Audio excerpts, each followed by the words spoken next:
estimados estudiantes. Quiero presentarles brevemente el video cátedra de esta semana con el tema de cómo podemos ser salvos. Es una perspectiva interesante en cuanto a entender la salvación. Como introducción veamos y esto hay que tenerlo claro, Dios es el único Salvador y nos invita a nosotros a ser padrinos o ser copartícipes en el camino a la salvación. ¿Queda esto claro? Ok. Por alguna razón somos el cuerpo de Cristo. Ok. Ahora, punto 1, aquí. Y aquí hay varias referencias al Antiguo Testamento y me gusta hacerlo porque a rato se nos olvida que en el Antiguo Testamento se habla mucho del tema de la salvación, pero se nos olvida, creemos que eso es un tema solamente del Nuevo Testamento y no es así.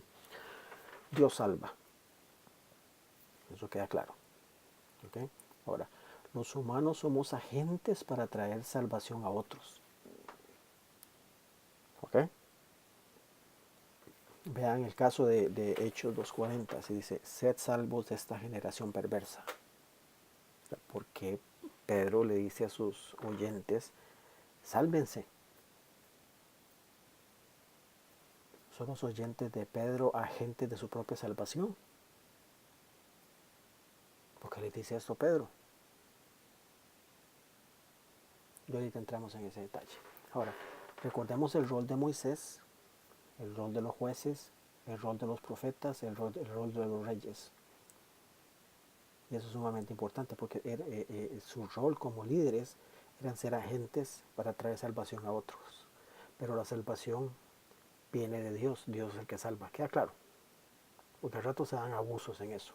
Ahora, la salvación no nos pertenece, es solo de Dios, pero no somos agentes pasivos en la arena de Dios. ¿Ok? No somos agentes pasivos. Por eso es que estamos en un curso sobre evangelización o evangelismo. ¿Okay? Porque creemos que eso es la iglesia cumple un rol esencial, importante en compartir la fe. Ahora, la respuesta humana es necesaria. La salvación puede ser aceptada o resistida, es decir, rechazada, ¿cierto? Y les dejo este pasaje lindo de Isaías que no lo vamos a ojear, pero recuerden esto, la salvación puede ser aceptada o rechazada por el oyente o la persona que está siendo impactada con el mensaje. ¿Queda claro? Ok. Pues esto hay que tenerlo claro para yo seguir con el tema. Ahora, Dios se ha acercado para salvar. Vean que en el caso de Éxodo, Dios aparece como el Dios que libera.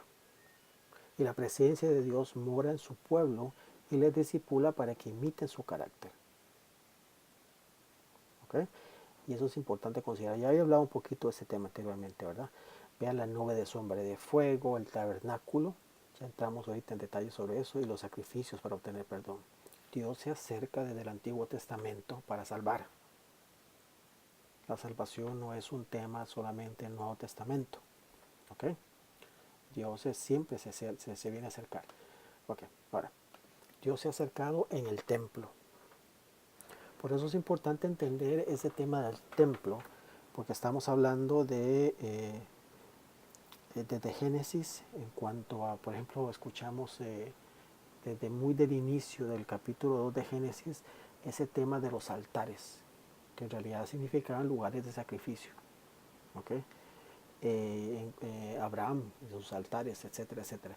Ya después eso se institucionaliza un poquito más con los tabernáculos.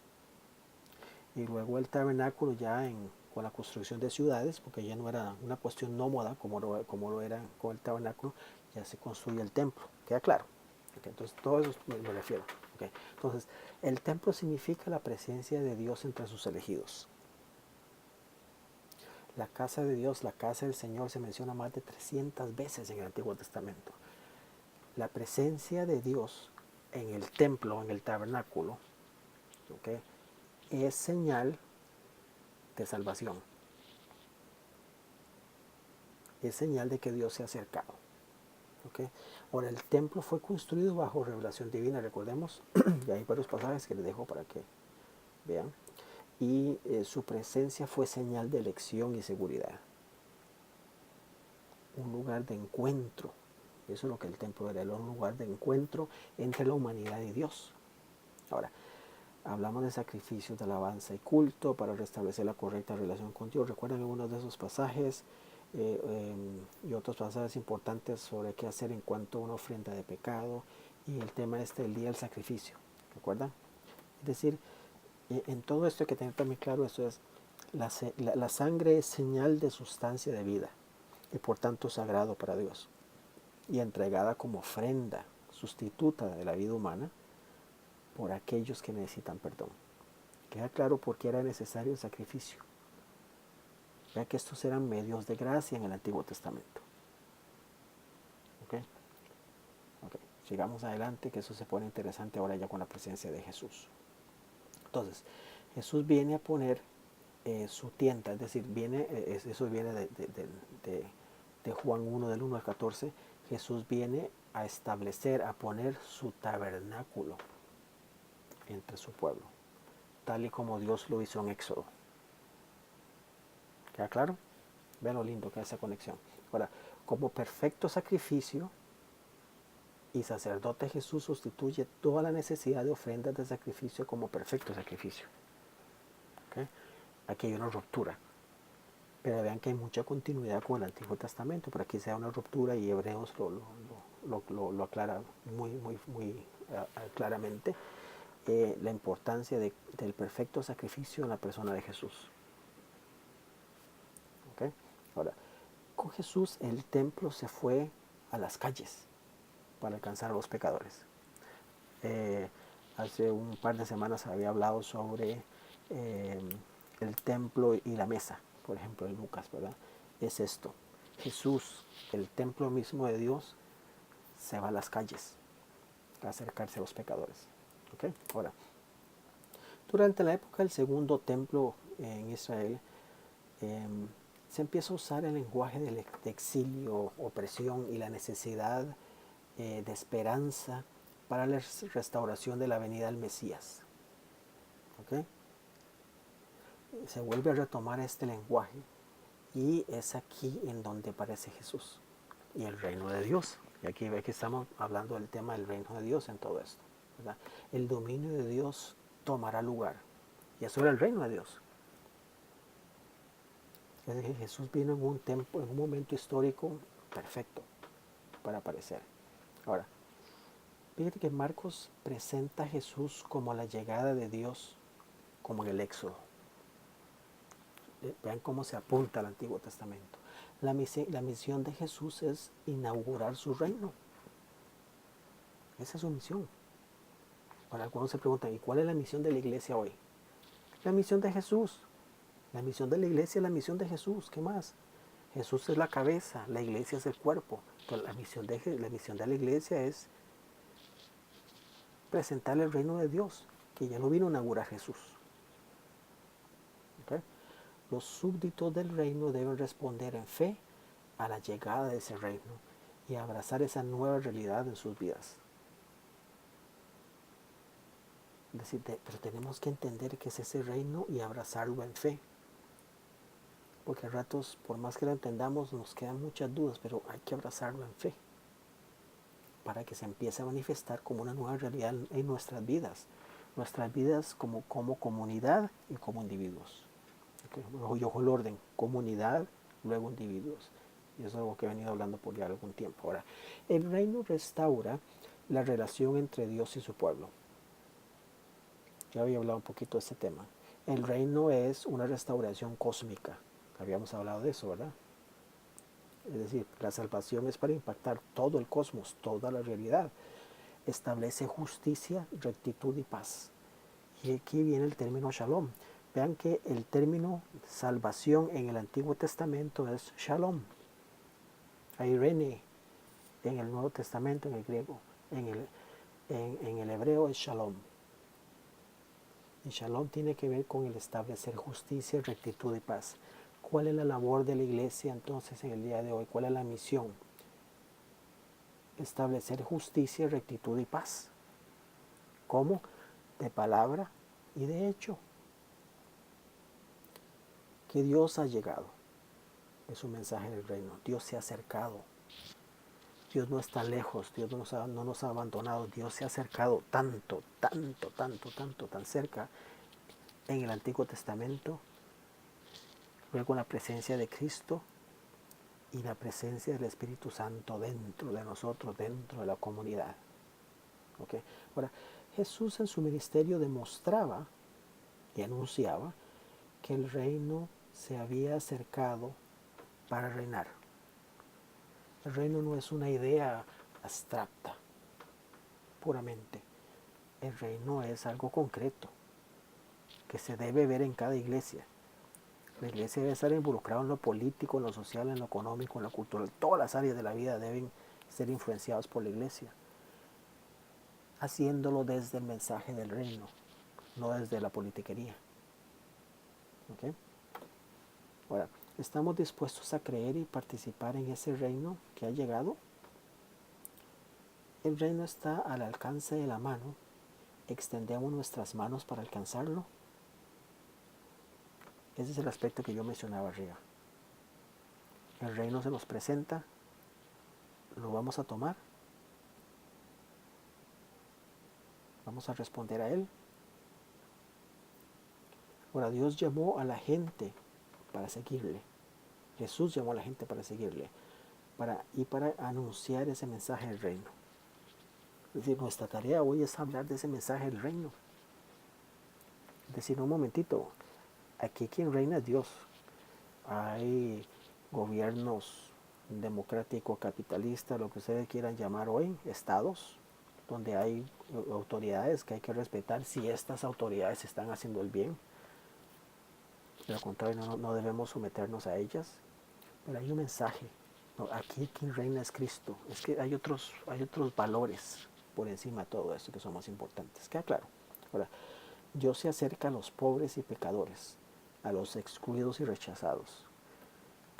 La misión de la iglesia hoy es buscar la manera de cómo acercarse a los pobres pecadores, a esos excluidos y rechazados, a esos que la sociedad no quiere, a esos que la sociedad rechaza porque han perdido, porque son perdedores, a esos que la sociedad no quiere, a esos es a quienes la iglesia se debe acercar.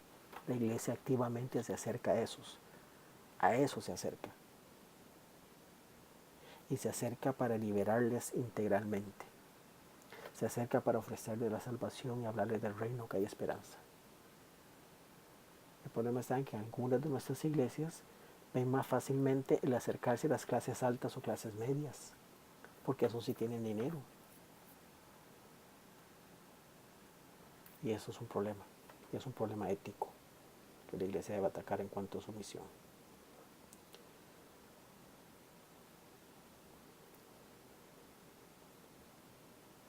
Bueno, ya como conclusión, Dios nos llama a unirnos a su nueva realidad. Vea que Lucas en Hechos 26, 17 al 18 presenta salvación como una guerra cósmica. Muy interesante si ustedes pueden leer ese pasaje. Y debemos elegir de pasar de una fe a otra. Las personas nunca pasan de una no fe a una fe. No, pasan de una fe a otra. ¿Dónde depositan las personas toda su confianza? En sí mismos, en el sistema, en cuantas capitalista, en cuántas otras cosas ponen su fe. Pero es que esa es una fe. Es decir, las personas pasan de un reino de las tinieblas a un reino de luz, punto. Así que Dios inicia. Los humanos escuchamos y vemos, los humanos respondemos en arrepentimiento y fe para una conversión constante. Y recuerden, la conversión es algo constante. Es una transformación que se mantiene. Cristo constantemente nos viene transformando y nos está llamando a la conversión. Nos está llamando para enderezar nuestros pasos. Y señal de arrepentimiento, y la señal de arrepentimiento es orientarse hacia Dios. Esa es la respuesta. Que algunas veces nos desorientamos porque estamos confundidos, sí, por eso viene la conversión, para reorientarnos. Entonces los humanos siempre somos llamados a responder en arrepentimiento y fe. Y ya habíamos hablado de eso, ¿cierto? en otras semanas. Ahora, el llamado a la salvación es vivir de acuerdo a otro orden cósmico. Es otro reino, es otro orden de las cosas. Y eso es sumamente importante. ¿Cuáles son ese aspecto ético del reino? Eso es muy importante en esos aspectos aquí, cuando hablamos de la salvación. La salvación nos llama a vivir de acuerdo a otro reino, no al de este mundo. ¿Okay? Y el arrepentimiento nos lleva a aceptar ese nuevo orden. Eso es arrepentimiento. Yo doy media vuelta, 180 grados. Antes me orientaba hacia el reino de las tinieblas, ahora me oriento totalmente al reino de la luz. Y hay veces que nos perdemos en un zigzagueo de la vida, pero es constantemente. El Espíritu Santo nos llama al arrepentimiento. No importa cuántos años tengamos en el Evangelio, no importa cuántos títulos académicos tengan ustedes, no importa si ya son pastores de muchísimos años, reconozcan, el Espíritu Santo siempre nos llama a arrepentirnos para reorientarnos constantemente hacia el reino. ¿Okay? Ese es el arrepentimiento. Y la fe nos lleva a confiar en ese nuevo orden. Hay que confiar en ese nuevo orden.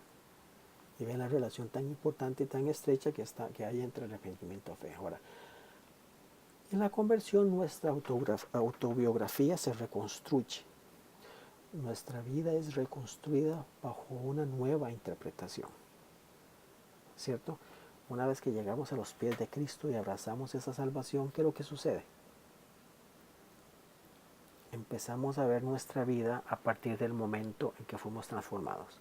Y ven que todos ustedes en la primera semana para conocernos compartieron su testimonio. ¿Recuerdan?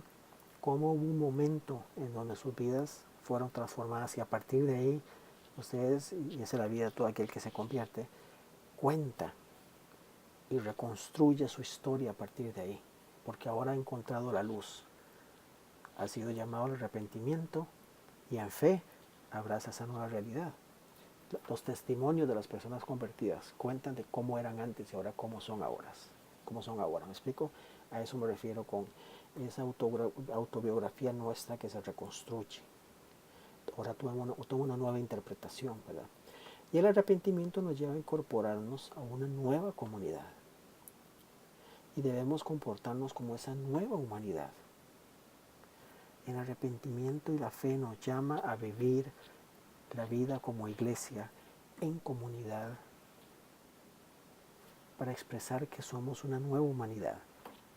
Somos testimonio al mundo de que así es como se vive en el mundo. No somos los más perfectos, deberíamos vivir tal vez mejor, sí, pero viera que constantemente nos esforzamos y somos llamados al arrepentimiento constantemente y en fe vivimos esa nueva realidad. Porque somos una nueva humanidad en Cristo. Yo estoy hablando no de individuos solamente, sino también de comunidades. Las iglesias deben dar testimonio de esa nueva humanidad. Pero para ello necesitamos ser críticos del mundo, de los valores del mundo y cómo Dios nos llama a vivir otra vida. De lo contrario nos perdemos. Allá en el mundo se dice esto, allá en el mundo se excluye, aquí no, aquí se incluye. En el mundo se rechaza, aquí en la iglesia se acepta. Se acepta a las personas, se incluyen a las personas. ¿Queda claro? Bueno, eso era más que todo una presentación breve en cuanto a este tema de cómo podemos ser salvos. ¿Ok? Dios les bendiga.